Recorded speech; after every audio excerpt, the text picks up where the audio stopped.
¿Sabías que los primeros escritos cristianos no fueron los evangelios, ni el Apocalipsis, ni siquiera algo atribuido a Jesús directamente?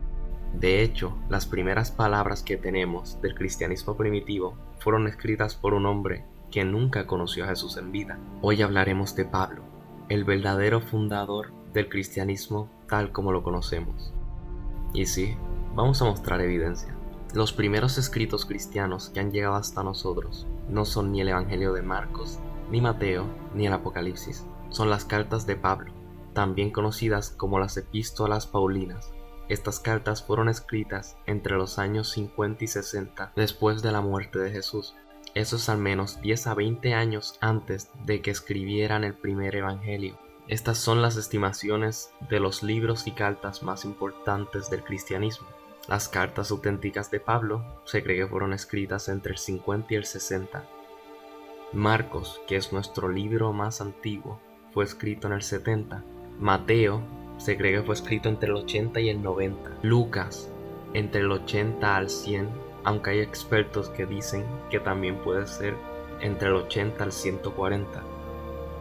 Juan, entre el 90 al 110. Apocalipsis, entre el 95 al 100. Las cartas de Pablo moldearon profundamente a varias comunidades cristianas, como la iglesia de Corintio, Tesalónica, Galacia, Roma, Filipos, y también influenciaron a los llamados protoortodoxos, quienes más adelante formarían lo que hoy conocemos como la Iglesia Católica Romana. Pero antes de continuar es importante entender algo. En esa época no existía el término católico, gnóstico o judeocristiano. Todos se llamaban simplemente cristianos, pero creían cosas muy distintas entre sí. Protoortodoxos como Irineo, Ignacio de Antioquía, gnósticos como Valentín y Basílides, y judeocristianos como los ebionitas y los nazarenos. Todos ellos eran llamados cristianos en su tiempo. A diferencia de lo que muchos creen, ninguno de los 4 evangelios tenía nombre originalmente. El título Evangelio según Marcos fue añadido siglos después. Los manuscritos más antiguos simplemente empezaban con el texto sin atribución.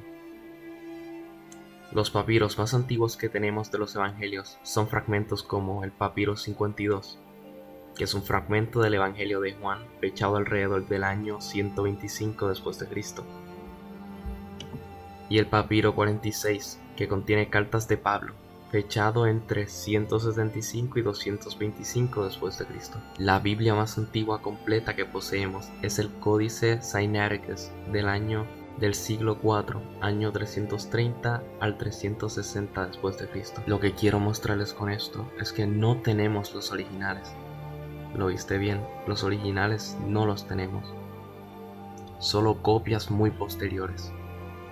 Y estas copias tienen diferencias entre sí, lo que indica que ciertos pasajes fueron modificados, añadidos o corregidos. Un ejemplo es como en Juan 7:53 al 8:11, la mujer adúltera, que no se encontraban en los escritos más antiguos. Pero eso es tema para otro video. Regresando a Pablo, lo que tenemos son 13 cartas atribuidas a él, pero la mayoría de los académicos concuerdan que solo 7 son auténticas. Estas son Romanos, Primera y Segunda de Corintio, Gálatas, Filipenses, Primera de Tesalonicenses y Filemón. Pablo nunca menciona el nacimiento virginal, ni a María, ni milagros de Jesús, ni parábolas, ni el sermón del monte. De hecho, no cita casi nada de lo que dijo Jesús en los evangelios. Y aquí viene lo más interesante: Pablo nunca conoció a Jesús en vida. Su experiencia fue una visión, lo que generó tensiones con los demás apóstoles. Lo podemos encontrar en Gálatas 2, donde dice: me enfrenté a Pedro cara a cara porque era digno de condena. Pablo tenía fricciones con Pedro, Santiago y los líderes de Jerusalén. Mientras Jesús hablaba de un Dios que perdonaba, Pablo predicaba que el pecado debía ser pagado con sangre.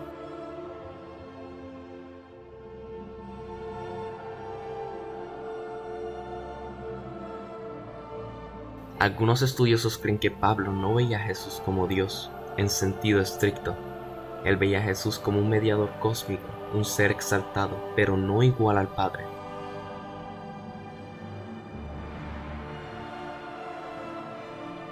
Ya que muchos de los pasajes en las cartas de Pablo los colocan como dos seres separados. Un ejemplo de esto es como en Efesios 1:17, donde dice: para que el Dios de nuestro Señor Jesucristo, el Padre de gloria, os dé espíritu de sabiduría y de revelación.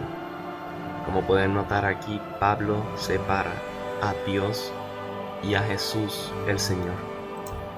Para Pablo, el sacrificio de Jesús fue un acto expiatorio. Jesús tomó el castigo de la humanidad porque Dios es justo y no puede simplemente perdonar sin que haya una paga. Esto se aleja de la visión de Jesús en los evangelios, donde el énfasis era más en la misericordia que en la justicia penal. Como en Romanos 6:23, donde Pablo dice: porque la paga del pecado es muerte, mas la dádiva de Dios es vida eterna en Cristo Jesús nuestro Señor. Aquí podemos notar que Pablo no creía en lo mismo que Jesús creía. Jesús creía que Dios podía perdonar pecados, y Pablo creía que los pecados habían sido perdonados por la muerte de Jesús. Esto se aleja de la visión de Jesús en los evangelios, donde el énfasis era más en la misericordia que en la justicia penal. Entonces, ¿quién fundó el cristianismo? ¿Jesús o Pablo? ¿Es el cristianismo de hoy una mezcla de ideas helénicas, visiones personales y reinterpretaciones? Sea como sea, lo cierto es que la historia es mucho más compleja de lo que nos enseñaron. En los próximos videos vamos a explorar a los gnósticos, los evangelios perdidos y cómo fue que una secta judía se convirtió en la religión más grande del planeta. Suscríbete para no perderte la historia completa. Dáleme síntoma.